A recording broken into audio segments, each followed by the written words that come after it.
Ginabuy-buy ko sa akong afam. Maayong adlaw kanimo DJ Sam ug sa imuha mga followers ug viewers.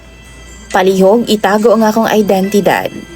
Kung naaman kay time sa pagbasa sa akong letter sa imong programa. Itago na lang ko sa pangalang Sai. 38 years old ko ug taga Panabo City. Silent follower ug viewer ko nimo DJ Sam. Naigam ko og siwat nimo kay malingaw kay ko sa imong programa. Ganahan kay ko maminaw. Nagsuwat di ay ko tungod kay gusto pod nako mangayo og tambag gikan sa imong mga viewers ug followers. Isa na ko ka citizen na sa laing nasod.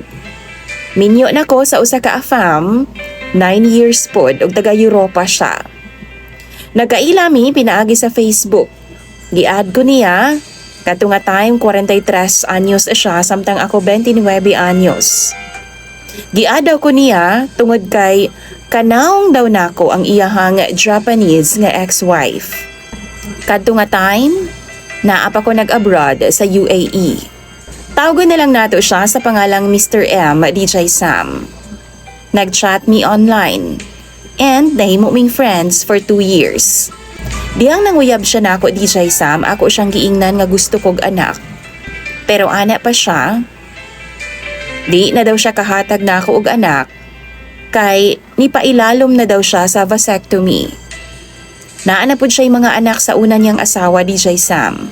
Way back at 2015 na DJ Sam. Nakauli kog Pilipinas, pero nagkasakit ko og cancer sa lalamunan. Pero clear na ko karon DJ Sam.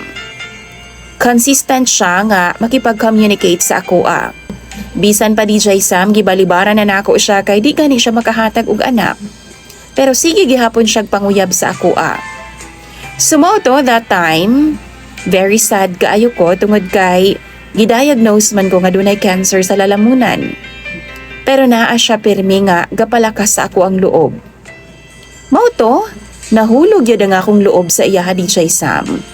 Ug dito na nagsugod ang tanan. Iyahan akong ginabisita. Humana sa 3 ka bulan nga sige siya bisita ug panguyab nako. Gisugot na lang gyud nako siya DJ Sam. Ug iyahang gimit ang akong mga ginikanan. Akong pamilya sa probinsya. Nagpropose dayon siya kasal DJ Sam.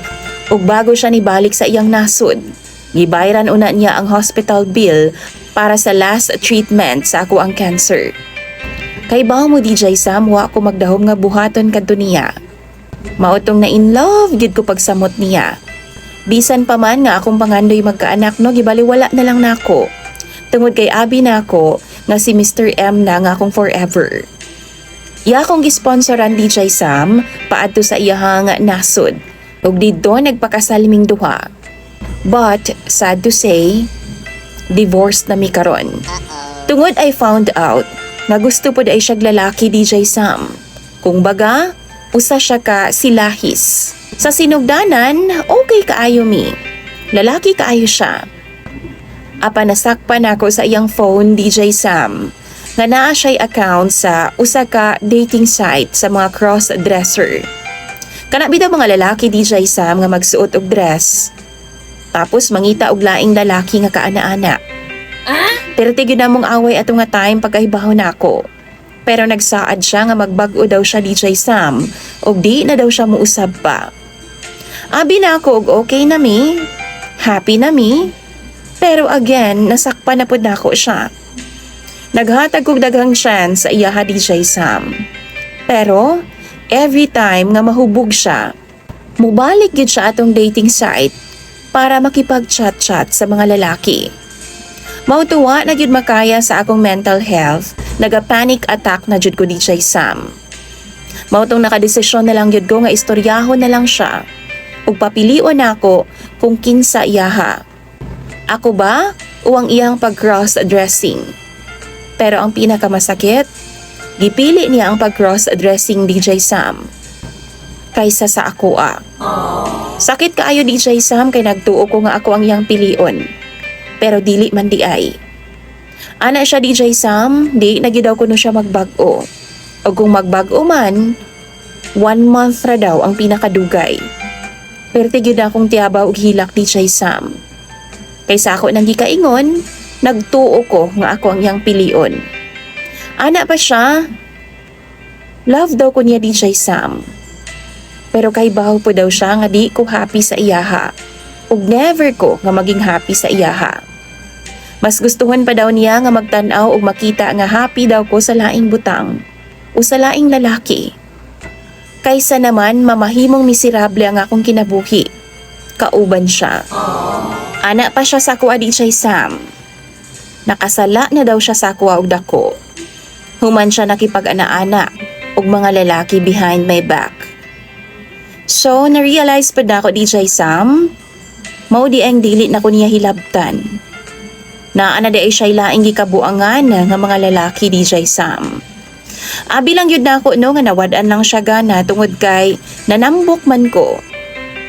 Mao to DJ Sam nag-decide na gyud ko nga makipagbuwag na gyud ko niya. Mipahawa na gyud ko sa iyahang poder. Chapter finish na with him. Then after 3 months, human mi nagkabuwag. Namayat jud ko.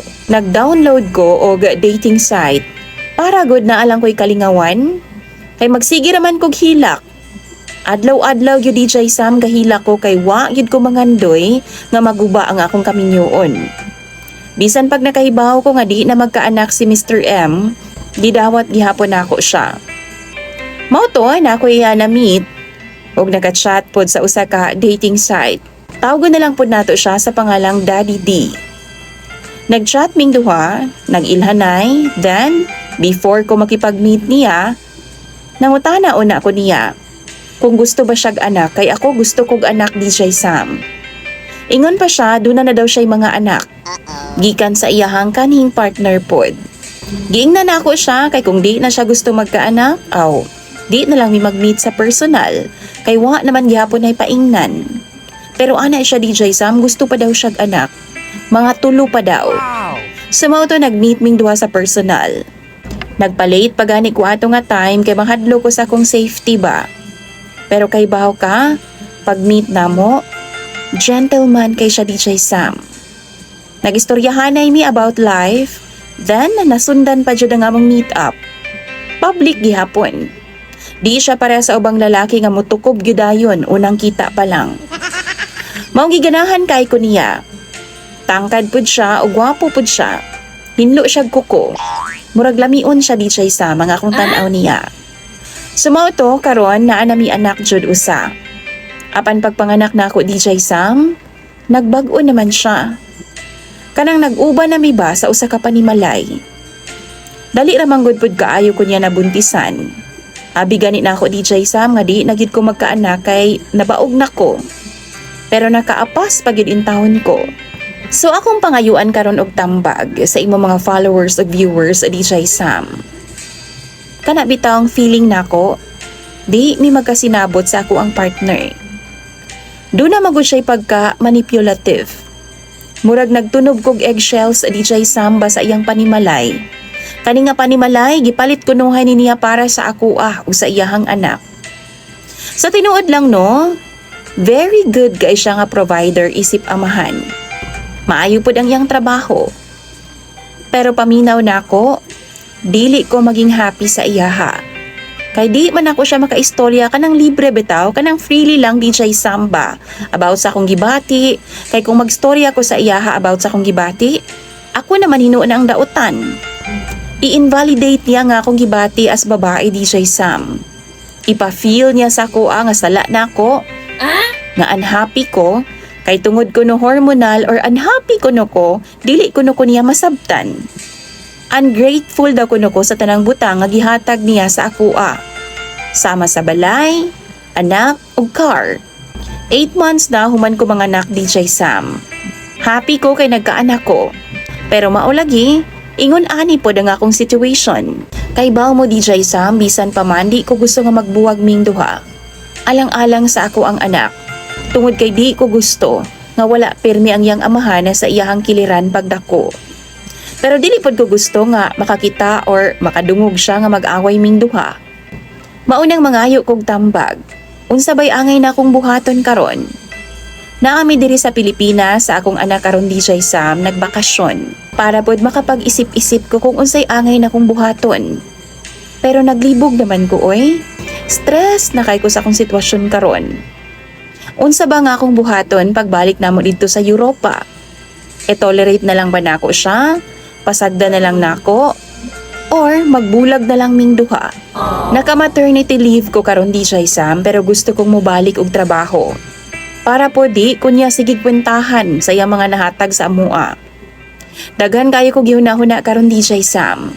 Maong please sa mga viewers ug followers nimo. Hatagi in taon kong tambag ninyo kung unsay angay na kong buhaton.